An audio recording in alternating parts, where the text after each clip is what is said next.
If you are experiencing foundation issues, get a free estimate from Ox Foundations. Dr. John Segars, Superintendent of Sylacauga City School, joins us this morning. And Dr. Segars, good morning to you, sir. Good morning. It is a different time with schools after our first week. Let's take a look at it. Yeah, very different. A little more than 1,200 of our 2,000 students are coming back to the classroom.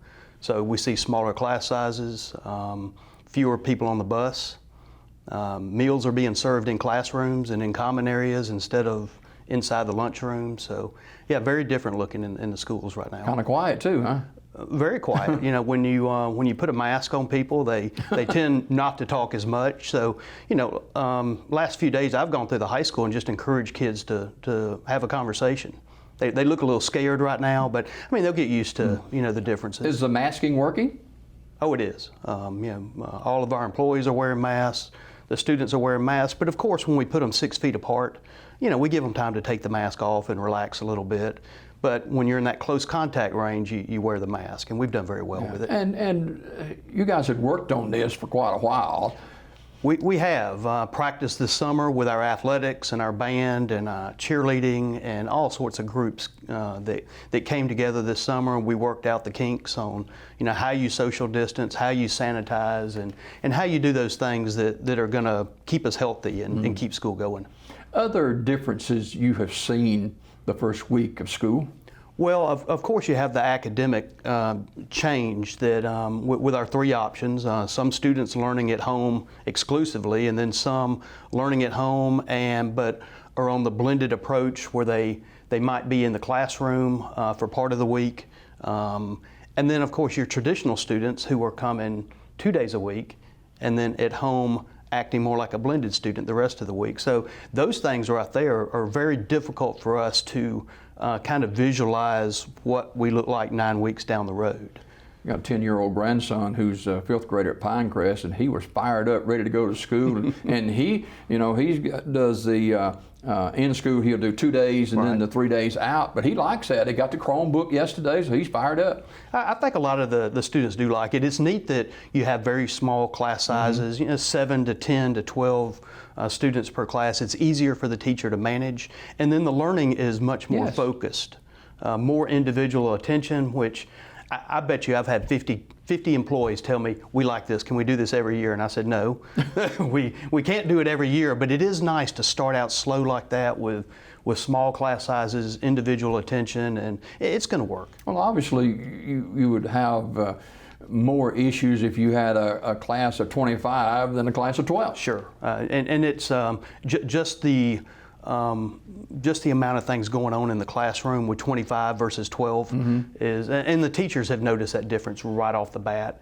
The students have noticed it, and they like it. Of course, we can't continue to operate like that forever, but it would be nice if your class sizes were 10 or 12 students. And there's less vehicle traffic and almost none. Yeah. I've talked to Chief Johnson several times about it, and we've talked about where we might need a police officer to help with traffic. It's been so little that it hasn't been a problem.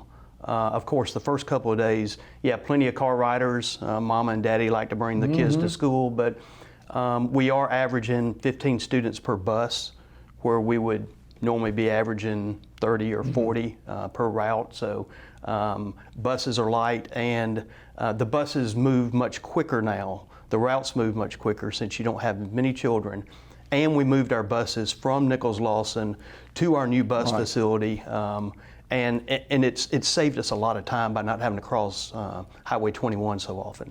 The educators, I mean, hats off to them. I mean, good gracious, what a challenge it's been for them, and new ground being turned every day. We've asked a lot out of them. Going back to the middle of March last year, where we asked them to get real creative in a hurry and make things happen, and not having a lot of guidance and not knowing how this thing was going to turn out. But we brought them back early in August and gave them a couple of weeks to prepare, and I think that made all the difference in the world. Moving school start date back just a little bit further and giving them time to understand those systems and get ready. So the teachers have started out very well, and of course the students are very responsive to that. not only at the Sylacauga City School System, but systems across the state of Alabama are all challenged by the loss of students every year. We have. We've lost a lot of students in the past decade, as this county has, and surrounding counties have. But if you go right up the road into Shelby County, they're busting at the seams. You go to Huntsville, you go to Baldwin County, you go to Lee County, you see a different dynamic. But of course, the loss of students in our classroom affords us fewer dollars, and of course you wind up losing teacher units or employee units altogether. So you get real creative in what you do with the loss of teachers. But again, we're not laying teachers off. We look at attrition as people retire, they move on. There's some places where we can look at some efficiencies and just not rehire those units. And it's not new. It's been going on for several years. It's been going on for more than a decade in the school system. And you got budget hearings coming up in a few days too? We've had our first budget hearing already. Our second budget hearing is Tuesday night coming up. The budget looks strong. We're good. Actually, we have more in reserve than we would have had last year. So we're not hurting for dollars, but you do have to shave off those employee units sometimes through attrition again. But your dollars shrink, your workforce shrinks. But we still want to provide all those things that we give our students, the extras, the music, the art, the theater, the athletics, all those things. We want to continue to provide those at all levels. Yeah, for people who may be watching in other parts of Alabama this morning, Sylacauga City Schools offers a lot of extracurricular activities, and also offer a lot of dynamics in their local school system that maybe some others can't offer. Right. And we're fortunate in that we have enough money and we have enough community support where we can put those things in place. And this has been going on for a long time. I visit with other school systems and talk with other superintendents, and some of them just can't pull all these things off. They do their core academics, and then they throw in a football team and a band, and that's about all they have. In our school system, we have something for everybody, and we want to continue that. You are fortunate to have surrounded yourself with a lot of good people at the central office here that helps make this thing flow smoothly. Yeah, it's the key to leadership. Put good people around you and let them go with it. So we've got a great staff. We've got some really talented people from just the administrators you have running the academic programs in the central office.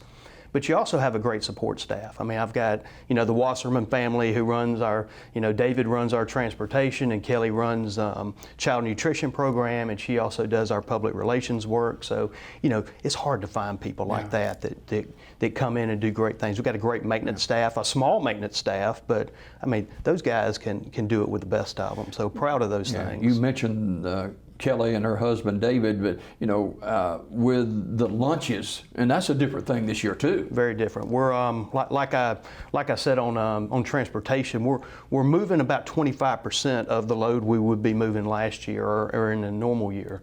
We're the same with child nutrition. Very few meals being served.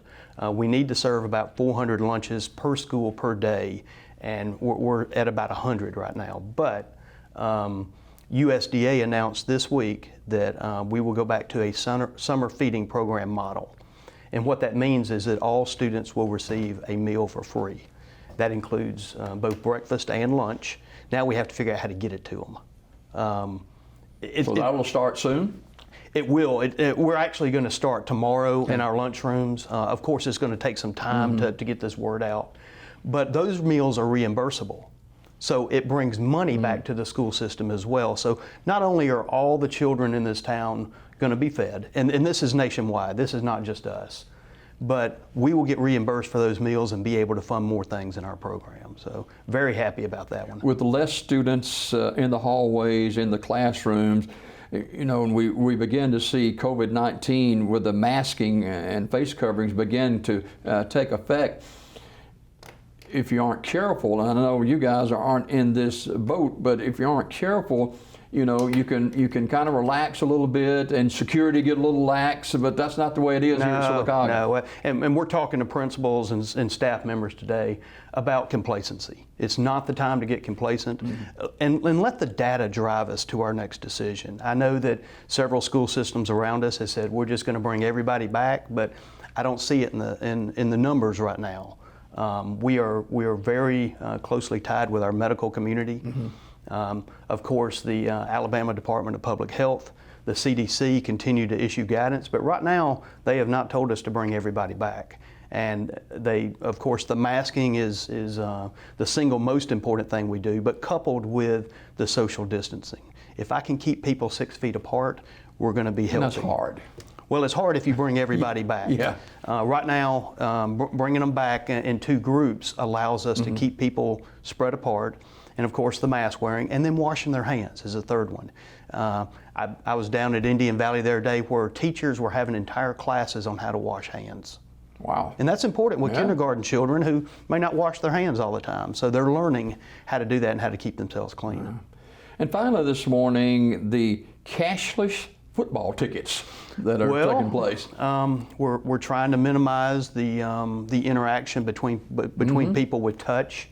We do provide paper tickets for those that want to come to the central office or to the chamber or to the high school can still purchase a paper ticket. But you can go on your phone with a website called gofan.com, sign up quickly, and purchase your tickets there. And when you come to the gate, you just show your phone and we can read it and let you in the gate without ever touching any money or any tickets. And that slows down the traffic flow there too. It makes a lot of or things. Maybe I should say it speeds it up. It speeds it up. Yeah. And you can come in any gate like that and just show your phone. I mean, of course, kids are great at this stuff. They know how to do this. Yeah.